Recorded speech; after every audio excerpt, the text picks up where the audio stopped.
আম কাসুন্দি করার জন্যে আমি নিয়ে নিয়েছি দুটো কাঁচা আম, কয়েকটা কাঁচা লঙ্কা, আদা, আর ভাজা মশলা তৈরি করার জন্য নিয়েছি কয়েকটা শুকনো লঙ্কা, ধনে, জোয়ান, মৌরি, মেথি আর জিরে। এগুলো ভাজা মশলা তৈরি করব। মেন ইনগ্রেডিয়েন্টস যেটা এই কাসুন্দি তৈরি করার, সেটা হচ্ছে হলুদ সর্ষে অর্থাৎ পিলা রাই আর কালো সর্ষে ব্ল্যাক রাই, এই দুটো। এছাড়া দেব নুন, কয়েকটা নিয়েছি রসুন, চিনি, কাশ্মীরি লাল লঙ্কার গুঁড়ো একটু রং দেওয়ার জন্য, আর হলুদ। আর এই জিনিসে একদম জল দেব না, সেজন্য আমি নিয়েছি হোয়াইট ভিনিগার। একটুও জল দেব না, তাই এই আম কাসুন্দিটা 1 বছর রেখে খাওয়া যাবে। কাঁচের শিশিতে রাখবো, কোনো রকম প্লাস্টিক ইউজ করা যাবে না, তাহলে কিন্তু জিনিসটা নষ্ট হয়ে যাবে। তাহলে চটপট বানিয়ে ফেলি সেই মুখরোচক আম কাসুন্দিটা। তো আম কাসুন্দির জন্য আমি প্রথমে যে দুটো আম নিয়েছি, সেই দুটো আমকে কেটে খোসা ছাড়িয়ে আমরা টুকরো করে নেব।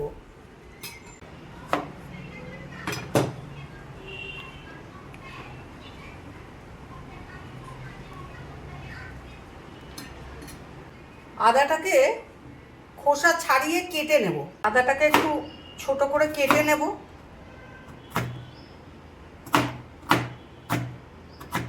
তাহলে গ্রাইন্ড করতে আরো সুবিধা হয়। প্রথমে দেব রসুন, কয়েকটা রসুন। যারা নিরামিষ খান তারা রসুন দিতে হবে না।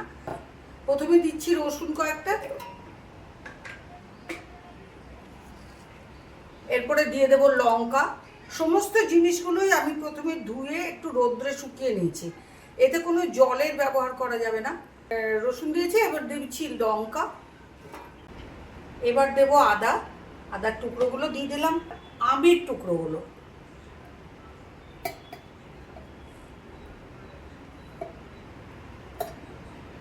এগুলোকে প্রথমে গ্রাইন্ড করে নেব। আমটা ভীষণ সুন্দর পেস্ট হয়ে গেছে। আমটাকে এবার ঢেলে রাখছি, আমার পেস্টটাকে। আমি এই দুটো সর্ষেকেই ভালো করে ধুয়ে রোদ্রে শুকিয়ে নিয়েছিলাম। আপনারাও সেটাই করবেন, জল দিয়ে ধুয়ে এই জিনিসটা ব্যবহার করবেন না। তো ঢেলে দিচ্ছি, কালো সর্ষেটাও দিয়ে দিচ্ছি।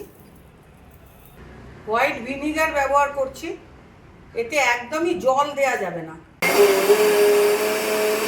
সর্ষেটা পেস্ট করা হয়ে গেল, খুব সুন্দর পেস্ট হয়েছে সর্ষেটা। এবার এই আমটাও এর সাথে মিশিয়ে দেবো, আমের পেস্টটাও এর সাথে মিশিয়ে দিলাম। একবার একটু আমরা একসাথে মিক্সড করে নেব।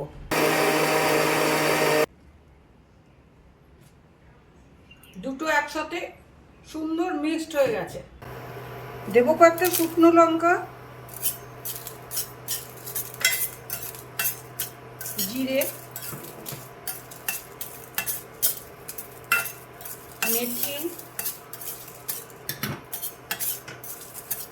মৌরি, ধনে,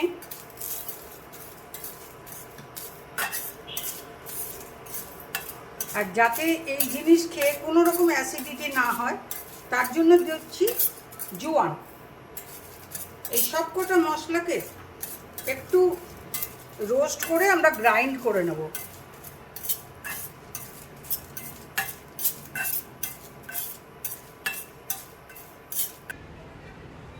আমার সর্ষের সাথে লঙ্কা, আদা আর রসুন পেস্ট হয়ে গেছে। এবার আমরা দেব ব্ল্যাক সল্ট, কারণ আমও টক আর আমি সম্পূর্ণ জিনিসটা ভিনিগারে করেছি, ওই জন্য জিনিসটা একটু টক ভাবটা বেশি হয়েছে। দেব ছোট বাটির 1 বাটি চিনি,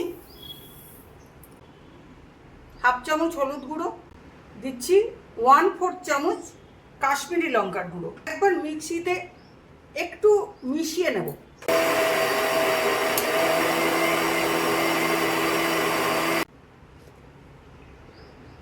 সুন্দর রং হয়ে গেছে। রোস্ট করা মশলাগুলো সবগুলো একটু গুঁড়ো করে নেব।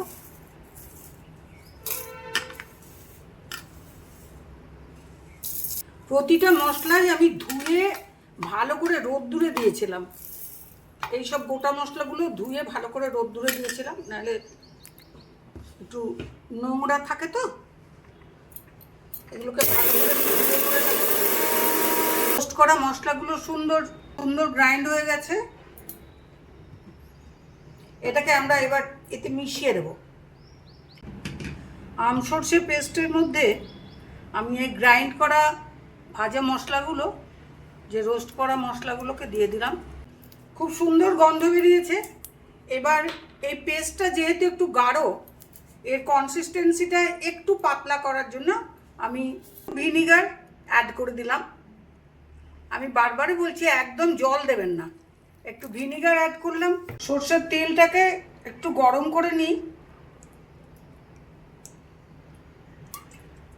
সরষের তেলটা ধোয়া বেরিয়ে গেছে, এবার এটাকে একটু ঠান্ডা করে নেব। সরষের তেলটা ঠান্ডা হয়ে গেছে, গরম করে ঠান্ডা করে নিতে হবে। গরমও ঢালবো না আর একদম ঠান্ডাও হবে না। এটাকে আমরা এবার এর মধ্যে ঢেলে দেব।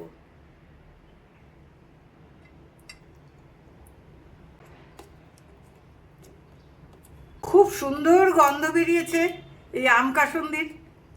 এবার আমরা শিশিতে ঢেলে নেব। কাঁচের শিশিতে ঢালতে হবে, প্লাস্টিক ব্যবহার করবেন না। আম কাসুন্দিটা এবার শিশিতে ঢেলে দিলাম।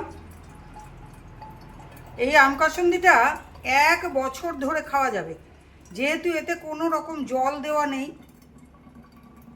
এটা সম্পূর্ণ ভিনিগার আর তেল দিয়ে তৈরি করা হয়েছে, সেহেতু এটাকে 1 বছর রেখে খাওয়া যাবে। খুব সুন্দর গন্ধ বেরিয়েছে আম কাসুন্দিতে।